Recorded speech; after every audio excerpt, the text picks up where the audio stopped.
안녕하십니까. 서른교회 남도의 목사입니다. 오늘 본문은 요한일서 1장 5절부터 7절이고 제목은 하나님과의 사귐입니다. 우리가 그에게서 듣고 너희에게 전하는 소식은 이것이니 곧 하나님은 빛이시라. 그에게는 어둠이 조금도 없으시다는 것이니라. 만일 우리가 하나님과 사귐이 있다 하고 어둠에 행하면 거짓말을 하고 진리를 행하지 아니함이거니와 그가 빛 가운데 계신 것 같이 우리도 빛 가운데 행하면 우리가 서로 사귐이 있고 그 아들 예수의 피가 우리를 모든 죄에서 깨끗하게 하실 것이요. 집에 애완동물을 키우는 분들이 많이 있습니다. 저희 집에는 애완동물이 없습니다만 주변에서 애완동물을 키우는 분들을 대하면 그 애완동물을 마치 가족의 일원인 양 지극정성을 다하여 돌보는 모습을 보게 됩니다. 털을 날리며 이리저리 뛰어다니는 애완동물이지만 싫다 하지 않고 씻기고 청소하는 수고를 마다하지 않습니다. 먹이고 입히는 것은 기본입니다. 아프면 병원에 데리고 가는 등 마치 자신의 가족이 아픈 것인 양 가슴 아파하는 모습을 보입니다. 솔직히 제게는 별로고 때로는 아주 자유분방하게 생긴 놈인데도 주인의 눈에는 그렇게 보이지 않아 서로 사귀며 인격적인 교제를 하는 것입니다.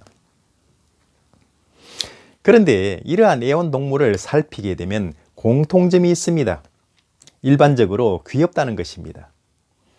귀엽다는 감정은 극히 개인적이고 주관적인 감정이어서 어떻게 나타내기가 참으로 어렵습니다.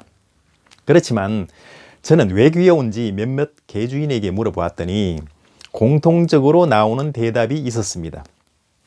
영리해서 주인의 말을 잘 듣는다는 것이었습니다. 그제서야 저는 어느 정도 알게 되었습니다. 개가 주인의 사랑을 잊고 더 나아가 가족 같은 대우를 받게 되는 이유는 주인의 말을 잘 듣고 귀여운 행동을 하기 때문이라는 사실을 말입니다. 주인의 마음을 헤아려 행하는 기색을 보임이 없이 아무 곳에나 오물을 흘리고 다니고 주인의 말을 듣지 않고 마구 의지를 넣고 심지어는 주인에게 이를 드러내고 으르렁거리며 대들고 더 나아가 상처까지 입히는 애완동물이라면 아무리 예쁘게 생긴 놈이라도 이런 놈을 거두어 데리고 있을 주인이 있을까요? 돼지 같으면 차라리 잡아먹기라도 하겠지만 애완견이랍시고 생긴 것이 저 모양이면 어떻게 하겠습니까? 하나님과 우리와의 관계도 이를 통하여 유추해 볼 수 있습니다. 우리가 생김에 무관하게 하나님의 뜻을 헤아려 그 말씀대로 행하려고 노력하는 모양을 보이면 하나님으로부터 한없는 귀여움, 즉 하나님의 사랑을 입어 아브라함과 같이 내 친구라는 말까지 들으면서 전능하신 하나님과 인격적인 교제를 나눌 수 있는 데까지 이르겠지만 사사건건 하나님의 말씀을 역행하여 하나님의 마음에 상처를 입힌다면 하나님은 자비하심으로 몇 번 참으실지 모르지만 그 인내의 한계에 이르게 되면 불같은 진노하심을 쏟아내시게 되는 것입니다. 사도 요한은 주 예수 그리스도를 지칭하여 우리와 함께한 생명의 말씀으로 표현하고 있습니다. 즉 태초부터 있으신 생명의 말씀이신 그분 주 예수 그리스도 곧 성자 하나님께서 우리에게 성육신하여 나타내신 바 되었다고 분명히 선언하고 있습니다. 성육신은 예수 그리스도의 신성에 대하여 분명히 하는 가장 확실한 증거입니다. 그러므로 예수님의 성육신을 부인하는 자는 바로 주님의 성자 하나님 되심을 부인하는 것이니 성경에 어긋난 거짓 진리를 전파하는 이단입니다. 태초부터 있는 생명의 말씀이신 예수께서 우리 죄 문제를 해결해 주시기 위하여 육신을 입으시고 이 세상에 오셔서 십자가에서 고난을 받으시고 부활승천하셨으며 그분은 차후 재림주요 심판주로 오실 것이라는 사실이 바로 복음입니다. 사도 요한은 요한 1서에서 하나님의 속성에 관한 내용을 먼저 밝힙니다. 5절에 나타난 바와 같이 하나님은 빛이시라는 구절과 같습니다. 요한은 이 말씀을 태초부터 있는 생명의 말씀 대신 주 예수 그리스도로부터 받아 전한다고 말합니다. 이 말씀의 출처는 바로 주 예수 그리스도시라는 점을 분명히 하고 있는 것입니다. 구약 성경에서 빛은 진리와 의로움을 상징하는 것입니다. 시편 27편 1절에서는 여호와는 나의 빛이요 나의 생명이시니 내가 누구를 두려워하리요.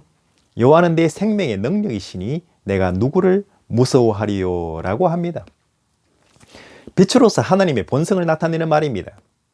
하나님께서 빛이시라는 말을 단순히 물리적인 빛으로 보는 것은 잘못입니다. 하나님은 빛, 즉 진리와 의로움으로 표현되는 분이십니다. 찬송가 가운데 태산을 넘어 험곡에 가도 빛 가운데로 걸어가면이라는 찬송가 가사가 있습니다.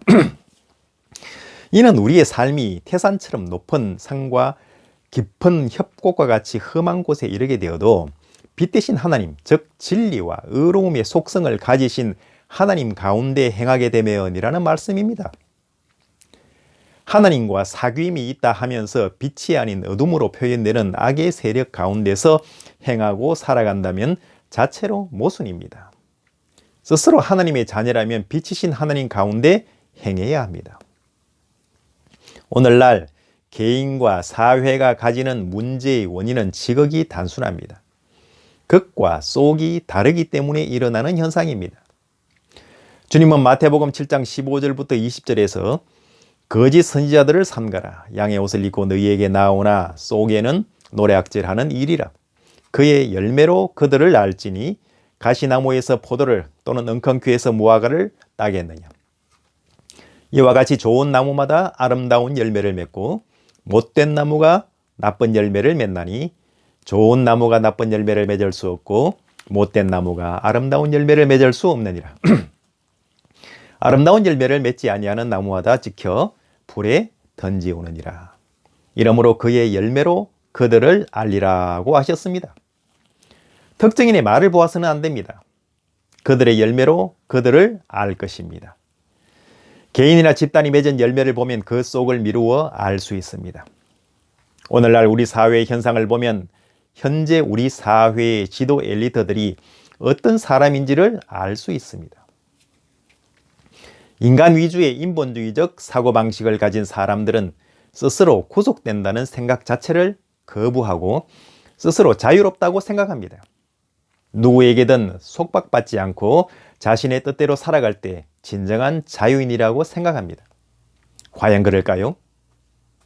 인간은 혼자 자유롭게 설 수 없는 존재이고 어떤 형식으로든 영향을 입습니다. 어떤 존재나 가치관에 영향을 받지 않는 사람은 없습니다. 공산주의자들은 인본주의요, 물질주의이며 마귀 사상인 공산사회주의 사상에 영향을 받기 때문에 그들의 은행은 그런 모양으로 나타날 수밖에 없습니다. 뿌린 대로 거두는 것은 성경의 원칙입니다. 콩 심은 데 콩나고 팥 심은 데 팥나는 법입니다. 예수 그리스도를 영접하여 하나님의 자녀가 된 신앙인들이 빛 대신 하나님 가운데 행하지 않고 하나님께서 기뻐하시지 않는 길로 행한다면 문제가 일어나는 것은 지극히 당연한 귀결입니다. 그러므로 우리 하나님의 자녀들은 우리들의 아버지 되시는 하나님의 뜻을 먼저 알고 하나님의 뜻을 따라 순종하여 우리의 생각과 행위가 하나님의 뜻과 일치하는 방향으로 나가야 하는 것입니다. 인간은 창조 때부터 그 중심이 하나님을 향하게 창조되었습니다. 왜냐하면 하나님께서 그렇게 창조하셨기 때문입니다. 그러므로 하나님을 향하지 않고 범죄하여 돌아선 인간은 그 순간부터 불행이 시작되게 되어 있습니다. 사람은 하나님에 의하여 구속함을 입어 하나님께 영광 돌리는 삶을 살아가게 되든지 마귀에 의해서 속박받아 죄 가운데 거하든지 둘 중에 하나입니다. 우리 주 예수 그리스도의 십자가 보혈을 믿고 영접함으로 하나님의 자녀가 되시기를 바랍니다. 그리고 빛이신 하나님의 뜻인 말씀을 따라 사는 여러분이 되어 아름다운 열매 맺는 인생으로 서시는 여러분이 되시기를 주의 이름으로 축원합니다.